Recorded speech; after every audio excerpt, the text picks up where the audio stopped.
لو سألت أي حد يرسم لك صورة الشيطان، أغلبهم هيخطر في باله كائن عنده جسم بني محمر ووشه مرعب وعينه حمرة وقرون زي قرون الجدي. بس السؤال، هو فعلا شكله كده، ولا الصورة دي مجرد أسطورة اتزرعت في عقولنا من مئات السنين؟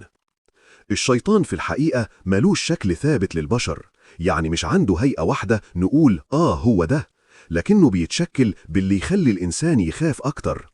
ممكن يبان على هيئة حيوان زي الكلب أو القط أو الثعبان، وممكن يظهر في المنام كحد معروف أو غريب. الفكرة إن الشيطان مش محتاج يظهر لك بشكل محدد عشان يغويك، هو أصلا شغله كله وسوسة وأفكار. طيب ليه بقى دايما بيتصور بقرون الجدي؟ القصة ترجع لزمن أوروبا القديمة. كان فيه إله وثني اسمه بان، كانوا بيعبدوه على إنه إله الغابات والموسيقى والشهوة.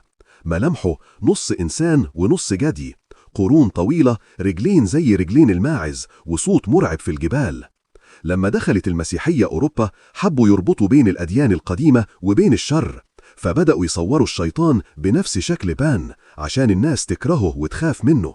ومن هنا اتنقلت الصورة دي للعالم كله، في الكتب، في الرسومات، في التماثيل، وبعدها في أفلام هوليوود، لدرجة إننا النهاردة لو قلنا كلمة شيطان ذهنك يروح فوراً لشكل الكائن بقرون الجدي. لكن الحقيقة مختلفة.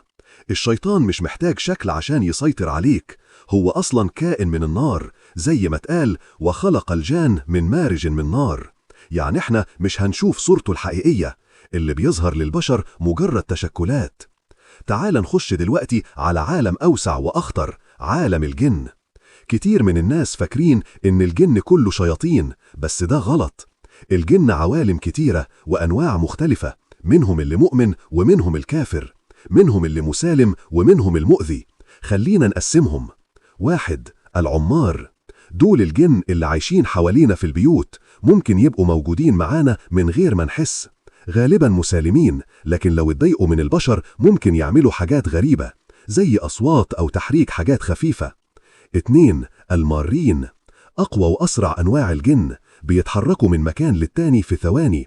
اتسموا بالمارين عشان مرورهم سريع جدا، لدرجة إنهم ممكن يوصلوا لأقصى الأرض في وقت قصير. 3. الشياطين. دول جند إبليس، هدفهم الأول الإفساد والإغواء.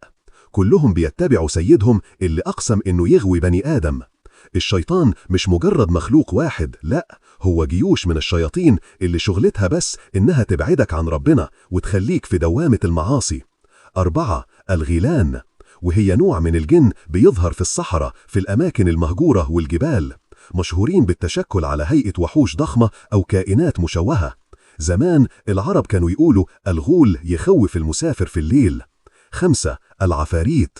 وده النوع اللي دايما بيتقال عليه الأقوى، بيكون عندهم قدرات أكبر من باقي الجن، زي رفع أشياء ضخمة أو السيطرة على بشر ضعاف الإيمان. في قصة سيدنا سليمان لما سأل أيكم يأتيني بعرشها، قال العفريت من الجن أنا آتيك به قبل أن تقوم من مقامك.